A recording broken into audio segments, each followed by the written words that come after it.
Okay, so I'm here with my mother-in-law, Miss Regina Brown, and my sister-in-law, Chelsea Brown, and I'm interviewing them for the Listening to Mothers podcast that I'm starting here with Genesis Birth and Living. I thought for Mother's Day it'd be a great idea um, to talk to the mothers in my life about their motherhood journey and their birth, and I guess just from birth and through motherhood, and just how I don't know how the entryway into motherhood just shaped um, how they're mothering today.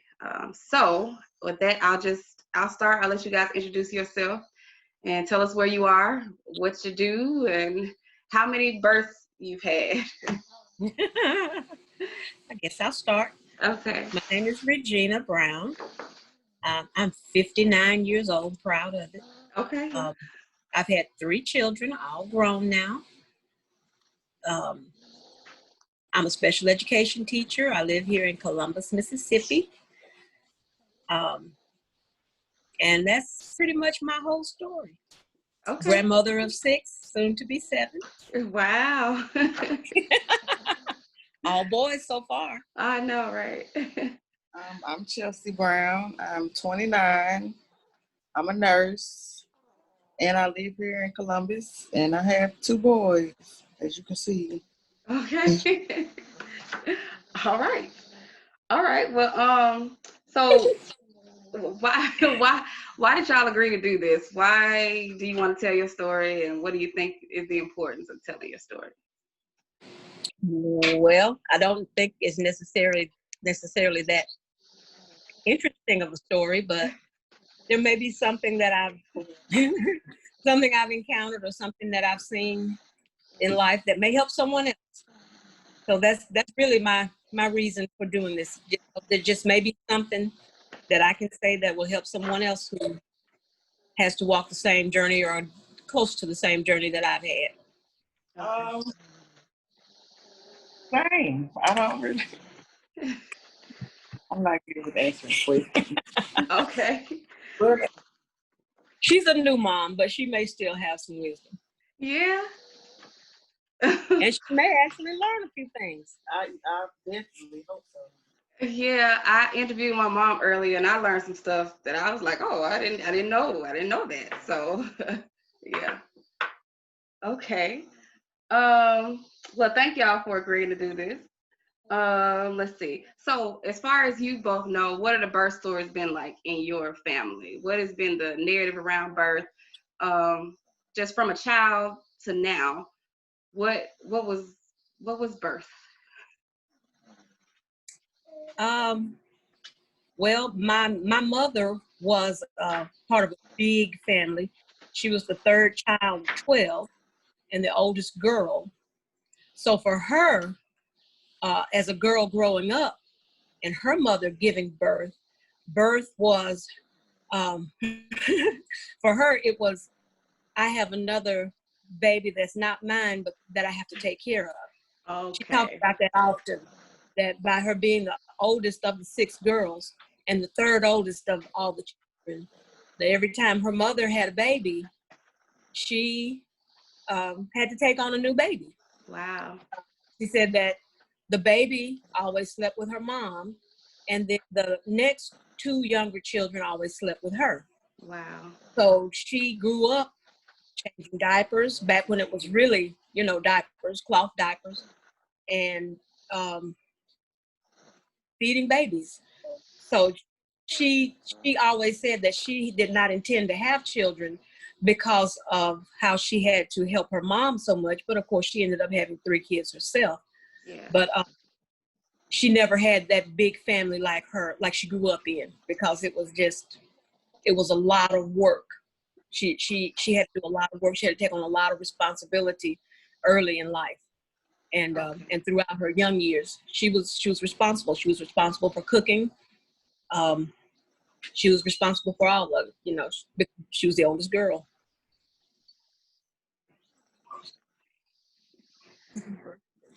Oh, birthing. What is birthing like? My first birth was fairly easy. I had an epidural, so I didn't feel anything. Yeah. And I pushed like 3 times and that was it. Aiden was here. Okay. Ian, on the other hand, was a little bit more rough. I did get an epidural again, but it really didn't take like it did with Aiden. So I felt more of the contractions and the pressure. Mm-hmm. So it was a little rough pushing him out, but it wasn't too bad. I survived, thank God. So before having your two, what was your understanding of birth? Like, did you and your mom talk about that?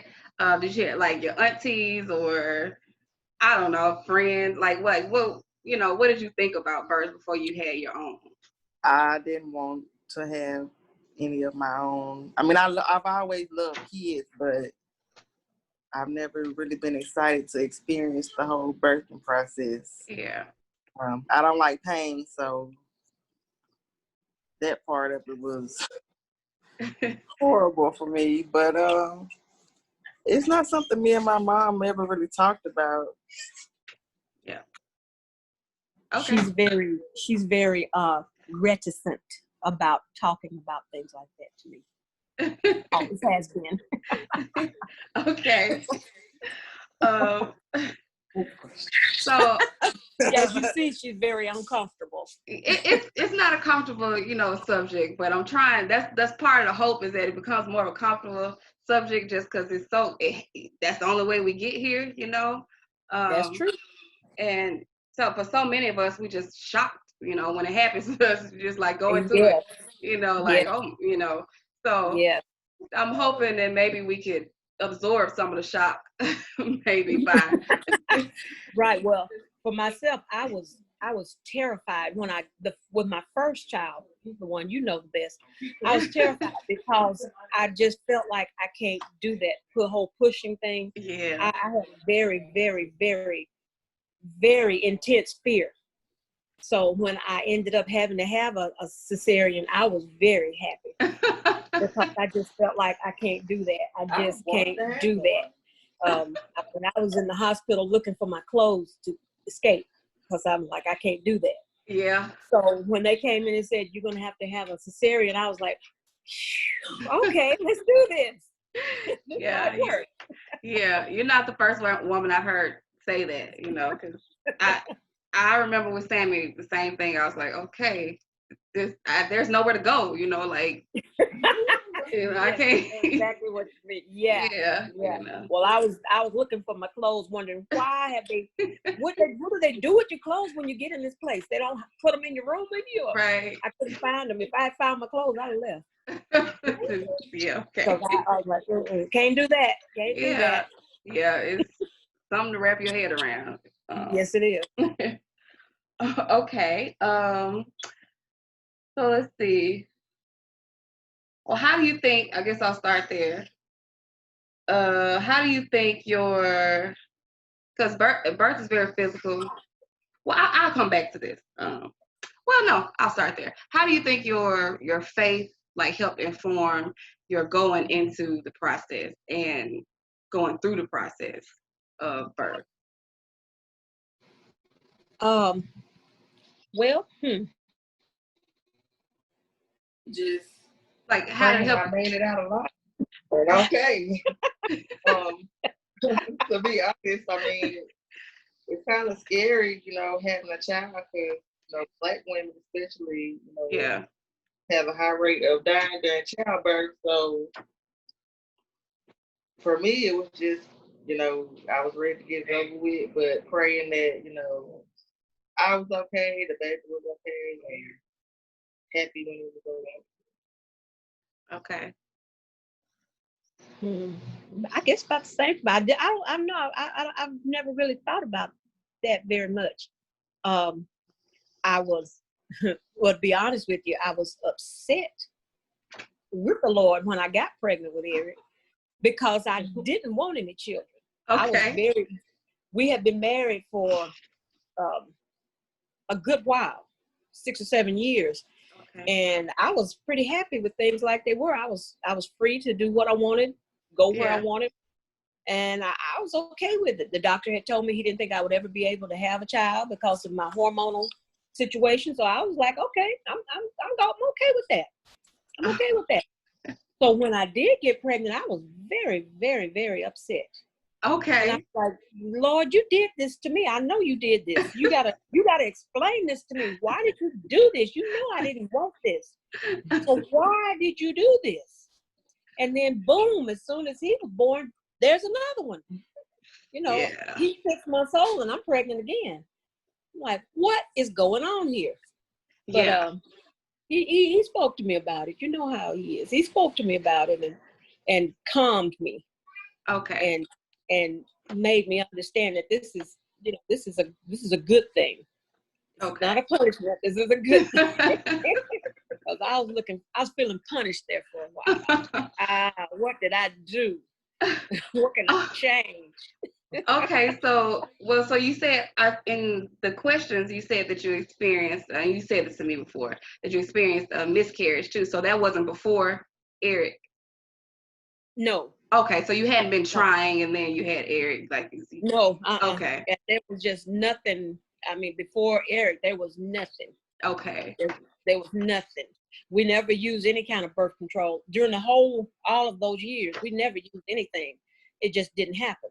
Okay. So that's why when I got pregnant, I knew you did this to me. Okay. Because if this was going to happen, why didn't it happen 6 years ago? Yeah. You know, so I'm not stupid. I know you did this. So yeah, exactly. But see, at that time, I was just like, I didn't want this. You know, I told you I was cool. But so how? Oh, sorry, I don't cut you off. Were you about to say something else? No. Okay. So how did you view birth growing up? You know, your mom had her experience basically being a mom as a child. So how did that shape how she, you know, whatever responsibility she gave you as the girl in the family? And then how did that shape how you view birth or well, you know, I am the youngest of 3 children. Okay. And the other 2 are males. So I don't know. My mom was the kind, she would have loved to have this conversation. Okay. But growing up, I was kind of like Chelsea. I didn't feel comfortable talking about things like that. Okay. So we never had a birds and bees conversation, or, you know, we never had the talk. Okay. So I don't know. I never really grew up seeing myself as having kids. Okay. I didn't have a sister, and I never wanted a sister. I always felt like if I had a sister, I wouldn't like her because I was the baby, and I was really, my grandfather petted me a lot. I got a lot of petting, but not from my mom. My mom was hard on me, but from other people, I got a lot of petting. So I never wanted to, I didn't want to give up the petting. So, and I didn't see myself petting somebody else either. I didn't grow up liking children. Okay. I felt uncomfortable around babies. I was never the person that was going to ask somebody, can I hold your baby? That was never going to be me. Wow. I felt like babies sensed my uncomfortableness and they cried. So when I had my first baby, when I brought him home from the hospital, I laid him down in the bassinet and I looked at him and I said, okay, well, what do we do now? Yeah. And, you know, he kind of looked back at me and I was like, I don't know what to do for you. But thankfully, my mom came and stayed with me. And so, and she was there to tell me what to do because I don't know. Okay, I got him. Now what do I do with him? Yeah. Because I wasn't accustomed to holding babies. I like, huh. Yeah. So what is it like now being your mom pretty much for Chelsea, you know?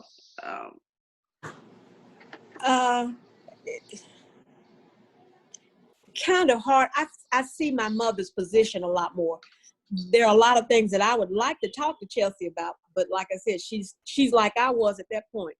Yeah. She's not comfortable talking to me about certain things, so I don't push her. Yeah. And I kind of understand how my mom felt, and I understand how I felt too, because you know I felt the same way she did. So right. I kind of see it from both sides, and I understand. Yeah. So sometimes I realize that I kind of try to do like my mom did me. Even though we didn't talk about things, there were just certain times when she would tell me things, or she would say things knowing that you get the picture. Yeah. You know what I'm saying? You know, Yeah. things like, well, when you're a mother, you do this. Well, when you're a mom, you gotta know everything. You gotta do everything. So I was like, okay, I get it. Yeah. Yeah. So, just kind of throwing stuff out there and letting you figure it out. Yeah. Okay. Okay. So I guess I'll ask you the same thing, Chelsea. Like, what was the perception about birth around like your friends and stuff, like growing up? Because I was talking to my sister and she was just talking about how she didn't really feel comfortable, like looking at pregnant women, like she thought they looked weird, and like that kind of thing. And she said, and she just said it was weird for her because just growing up, there was just all this stigma around pregnancy, and I think she just kind of carried that into her adult life. So I guess just like I don't know, what did you think about it growing up? I mean, I don't really know how to answer that question. I mean, me and my friends, we really didn't talk about that kind of stuff. Yeah. Growing up, so I mean, that was never on my mind to have kids anyway. When I was growing up, I mean, like I said, I love other people's kids that I could send back home. Yeah. But I mean, I wasn't thinking about having no kids of my own. Okay. So for both of y'all, what were some like high points, of your birth experience? Like if you ever had a daughter or daughter-in-law that you think you could share and would share, in a joyful type of way. Like there are some things that like, okay, that was painful, blah, blah, blah. And then, I don't know, are there any parts that you feel like you would share that would be like, this was nice, or this was the moment, or, whatever. That was just like joyful. Why do I have to go first? I'm gonna let you go first. Well, yes, I can, because once I started having children, it became very dear to me. And what I used to do, what I did a lot, was I would just think back on those 3 days, those particular days when my kids were born, and just relive every moment of those days. What happened, and how did this happen? And I don't know, it was just I think the most joyous thing in each of their births was seeing their faces for the first time. They weren't born when we had the way you can see the 3D. Okay. 3D sonograms, so you can kind of get a picture of the baby's face now. Okay. And so seeing their faces for the first time but even then, was something that was just special to me. Yeah. Especially once I had children and saw that, being a mom is really a great thing. It's wonderful. The closeness and the love that you feel. You don't know really your capacity to love a person until you give birth to that person. Yeah. You just don't know how much you really are able to love someone until you give your blood for them. Mm-hmm. So it just became, those 3 days became some of the most important days in my life. I thought back on them, and I think back on them many, many times, because they were just special to me. It was something that I have that nobody else has. I have the experience of having those 3 people. Wow.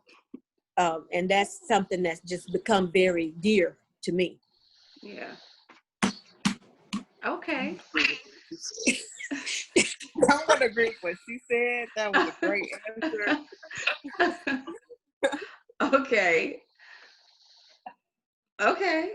Well, did you have any plans for your birth that you feel like that went exactly how I planned, or at least kind of? Not really. I really didn't know how it was gonna go, especially Aiden. I really wasn't scared though. I was more ready to just, get go through the process and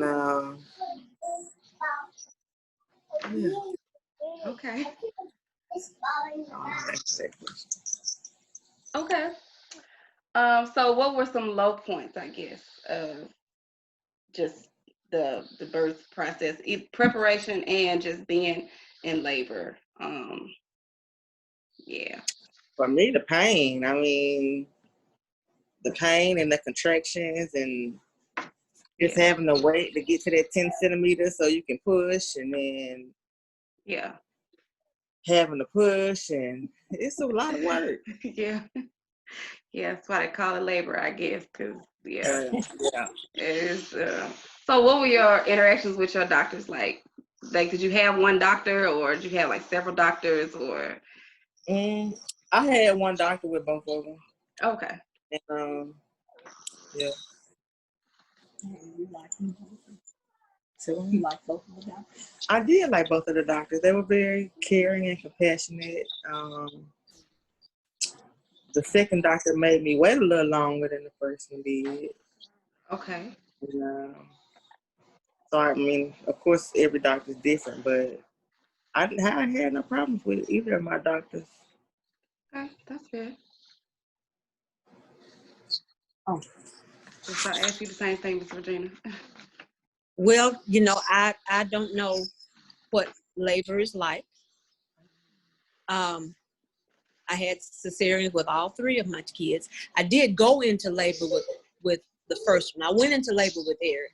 Okay. But I only got to 2 centimeters. And that was after about 12 hours. And then at that point, it just stopped. Labor stopped completely. Okay. Which was fine with me. I was like, can't do this. Yeah. But after I got to the hospital and had been there for about 10 hours, that's when the labor just stopped altogether.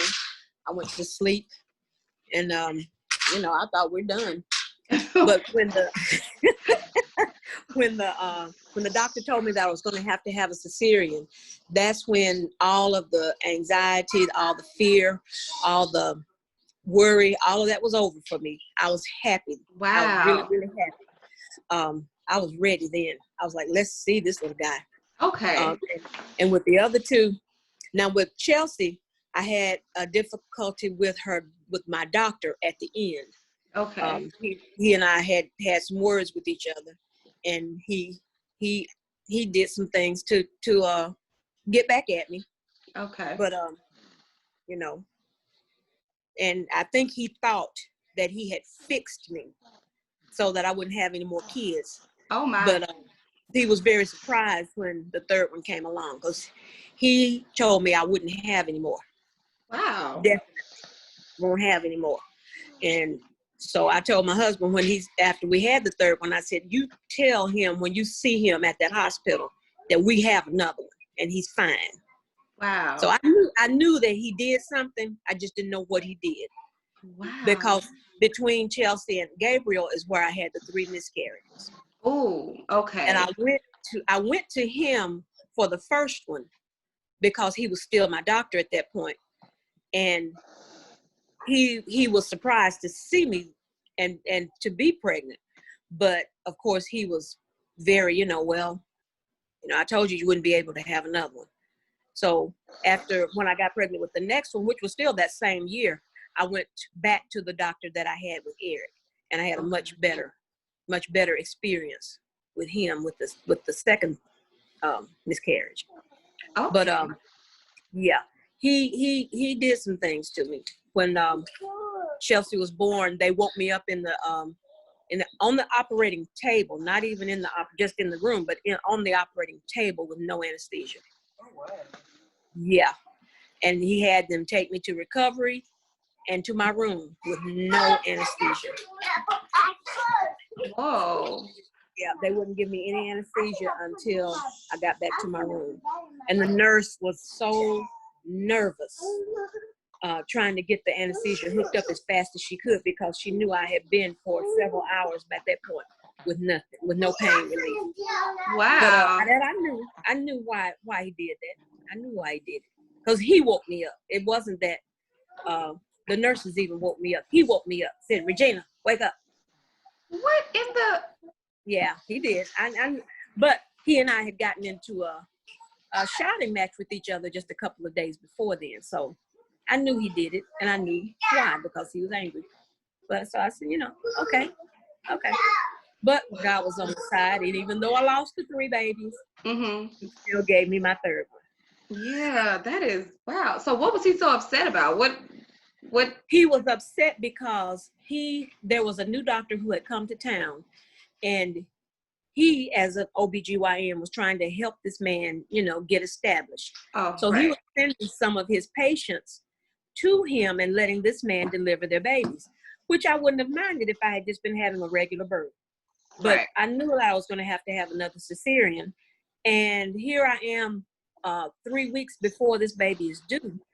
And you're sending me to somebody I don't know. Right. So I went back to him and I said, why did you send me to this guy? I don't know this man. And so then he got very upset with me. And I was like, I don't care about you getting upset. I don't know this man. Right. I don't know this man. I don't want this man cutting my body open and I don't know him. Right. And so he told me, well, I could go back to the doctors I had with Eric. And I said, well, that's not an option for me at this point. I'm 3 weeks from delivery. Right. That's not an option. And he said, well, when you went there, you had 6 doctors. I said, when I went there, I knew I had 6 doctors. When I came to you, I thought I had 1. Right. Well, that's the point where he started yelling.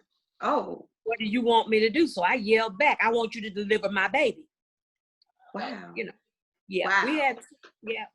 I wasn't going to say that much, but then, I'm like, wait a minute, I'm paying you. Yeah. So, how are you going to yell at me and I'm paying you? Who does that? Yeah. Okay. Well, Yeah. So. That is. But anyhow, wow. When I left him, I was good then.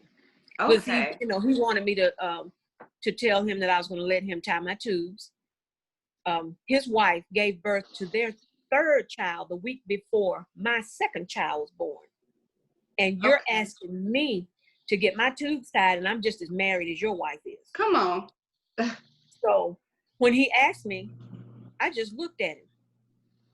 And I didn't answer. So he was writing and he looked up at me and he said, oh, well, I guess that's between you and your husband, isn't it? It is. Yeah. How dare you ask me that? Your wife just had your number 3. Right. I'm somebody's wife.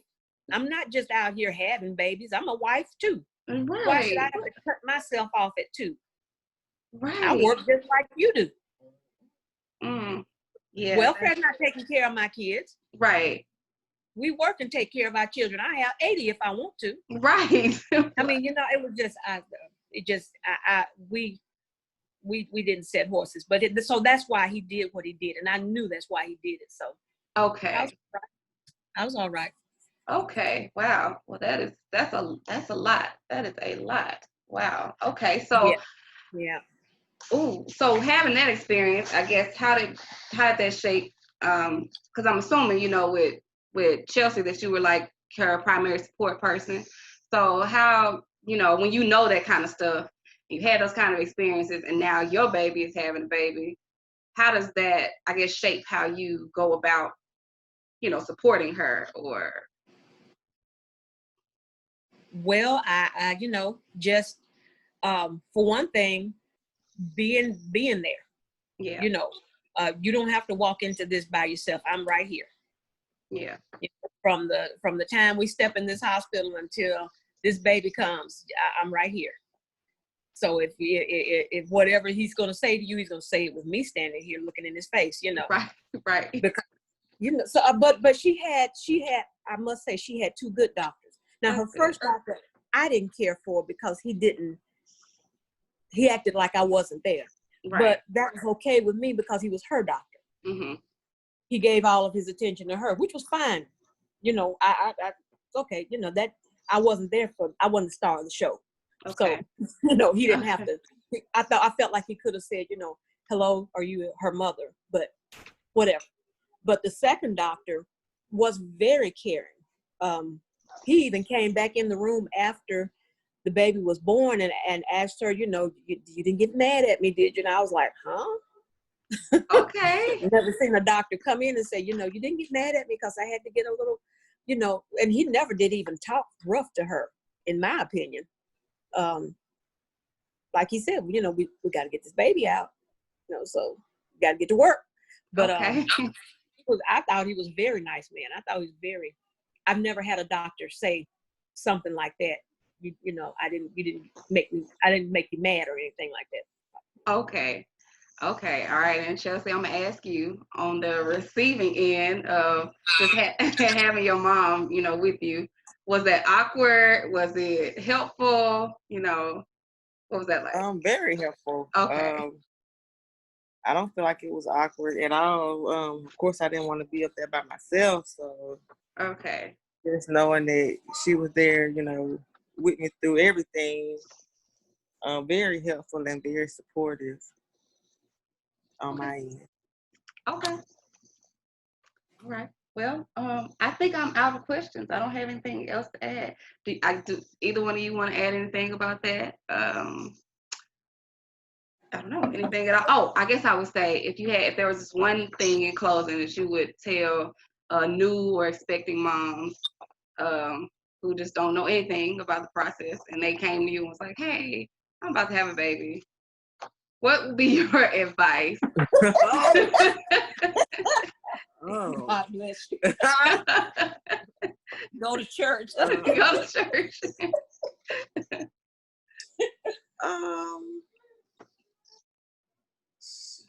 Just overall, what would I say to them about everything?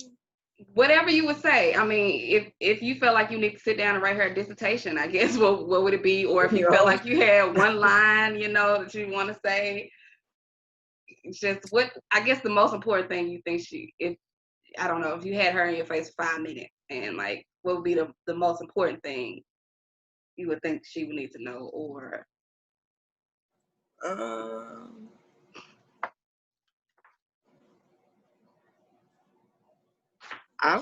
I guess to just do what she feels right, for her and her baby. Don't let a doctor or, anyone tell her how she wants to have her baby unless, it's something medically wrong. I've had 2 epidurals, so I think I would kind of lean towards telling her not to get one, because after the 2 that I've had, my back is, I feel like destroyed. okay. So, I mean, if she could take the pain, I would say, don't do it. But, I don't know. Okay, that's helpful. Yeah, I mean, because my back will probably never be the same. Okay. A lot of pain. I mean, even sometimes just sitting up. If I don't have something supporting my back, if I sit up for too long, it's gonna start hurting. Okay. So, I mean, if she could take the pain, I would say don't do that. But what would you say? Well, I can't tell you anything about actual birth, vaginal birth. I've never experienced it. I don't in any way feel cheated. Okay. I really, truly don't. That's just personal, though, because I was just too afraid. So I feel fortunate to have been able to have my children in a way that I wasn't afraid for them to be born. Okay. I was never afraid for them to be born having surgery. I never felt any fear. I felt relief. Okay. I didn't fear for them in being born. I remember when I actually, the doctor that I had when I got pregnant with Eric told me that my pelvis was narrow, and he said you won't be able to have a baby over 6 pounds. And then Eric, of course, he was over 8 pounds.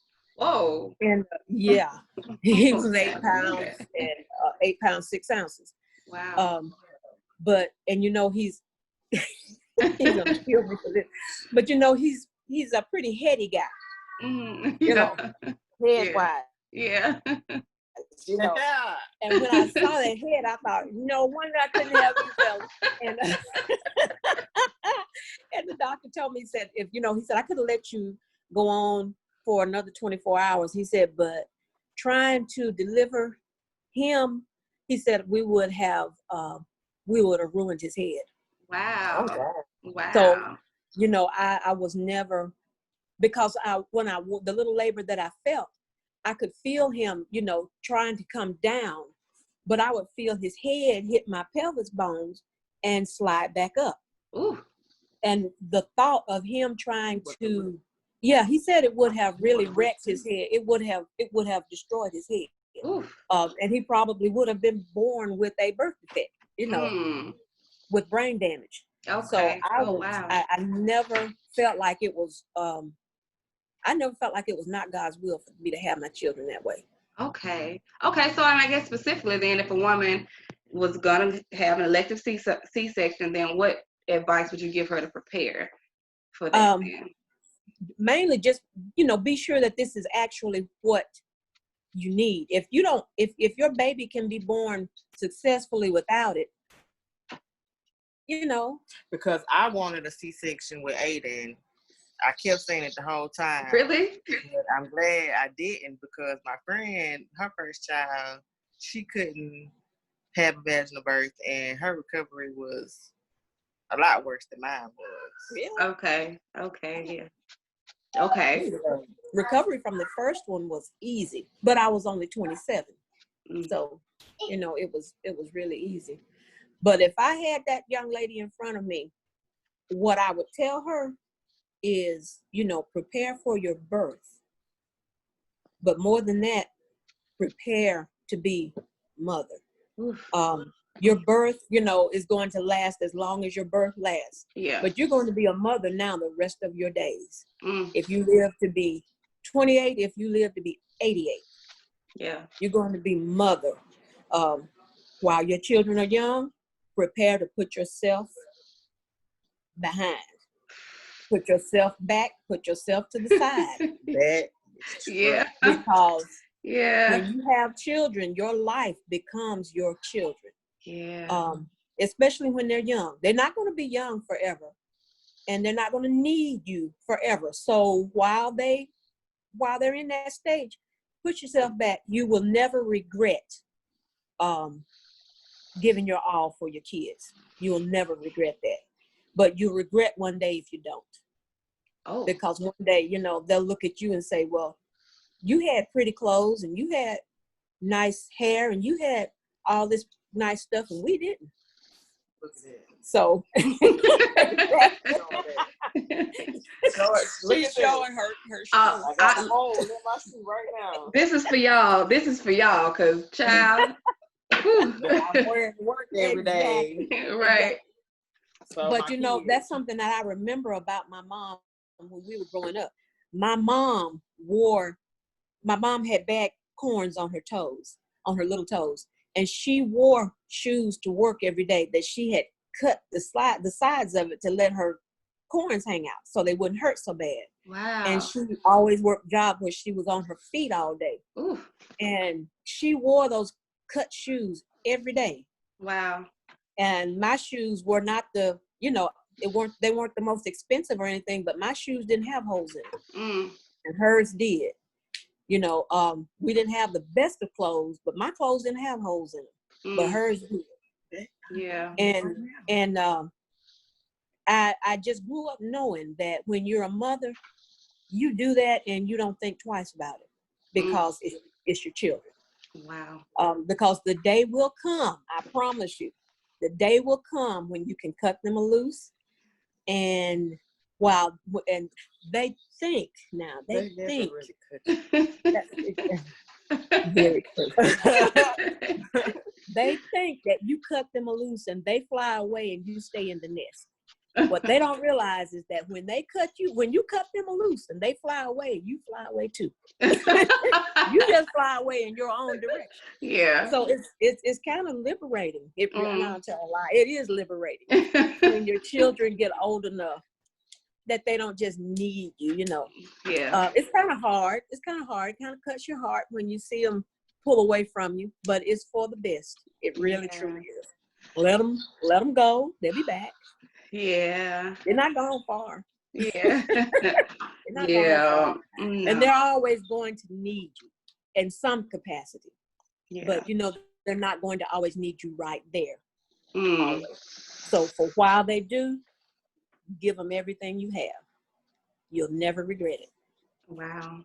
Well, thank you. That was very deep. Thank you. It's not, but really that's what mothering is all about. It's all about, you know, you can't, how do you grow another person if you don't give them everything you have? Yeah, that's true. You can't grow another person. You know, we're all going to make mistakes.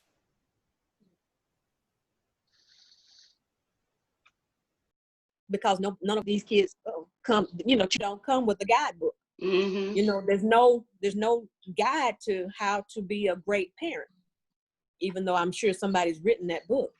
But like Chelsea said, you have to do what you feel is right for your kids, whether they think so or whether they understand. Just you have to do what you feel is right. Yeah. In the end, you know, when you set them free, as long as you know that you have done your best as a mother, especially, you know, I can't speak so much from the father's end, but from the mother's end, you feel like you know you've done the best that you could. Okay, I made some mistakes. Okay, I'm good with that. Yeah. I mean, you know, there's no area in life where you don't make mistakes sometimes. Yeah. If you're working or whatever, you always make mistakes sometimes. You know, you live with mistakes. Just don't live with regret. That's true. That's true. Well, okay, no. I'm finished being deep. No, thank you. Thank you for that. Cause that's good because I think, you know, especially in like this birthing world or whatever, cause I remember when I was first having Sammy, I was getting so prepared for the birth part. I didn't think about, you know, being a mother when he got here. I was like, after he got here, I was like, oh, well, but what do I do now? Why didn't the book keep going? What? You know, why didn't the book just keep going? Why would it stop at birth? Like, isn't that the truth? You know, isn't that's just the tip of the iceberg. Right. When it comes to right. and actually, you know, both of you, with all of your experience, even you just got the tip of the iceberg. You're just beginning to be parents, you know. Yeah. Wait till they fight. They're full of gray hair. Yeah, wait till they stand in your face and tell you, I don't care what you say. Ooh, child. I can't. Ooh, yeah, and you I know. start having flashbacks of all those holy shoes you wore and all that money I paid for what for you? And you said, what? Right. I was watching the Clark sister movie and you know, Denise was saying all this stuff to her mama. I was like, oh Lord. And you know, I think back to stuff I said to my mom and I'd be like, okay, oh wow. Yeah. Like, oh yeah. I wrote my mom that I'm so sorry letter. I wrote her that. Okay. I did. When I went away to college, I wrote her back and I was like, you know what? I've met some people out here who are so crazy. Okay. Just like you said I would meet. And I have come to the realization that you knew exactly what you were talking about. I'm so sorry I didn't listen. I'm so sorry. Yeah. I wrote my mom that letter. She cried for a minute too. Wow. Yeah, she held on to that letter for a while. But okay. I still today, I mean, I'm almost 60 years old and I still hear her voice right now. Wow. And I was thinking, the older I get, the smarter she gets. Wow. You know, that's true. That is very true. That is very, very, very true. I hear myself quoting my grandma all the time, and I'm like, who is this person? Because all of a sudden you understand what she meant. Yeah. I know what she said, but now I understand what she meant. So you knew what you were talking about. Yeah. Well, thank you, Miss Regina and Chelsea, for your insights on birth and motherhood for the Mother's Day edition of the Listening to Mothers, I guess, series. I guess if you guys don't have anything else, I will close this out and I'll stop the recording and then Sammy woke up, so I'll let him talk to y'all. Oh, that's Sammy. I wonder what that sound was. Yeah. How do I stop this? All right. Oh, and if you're watching this, like, subscribe, and share.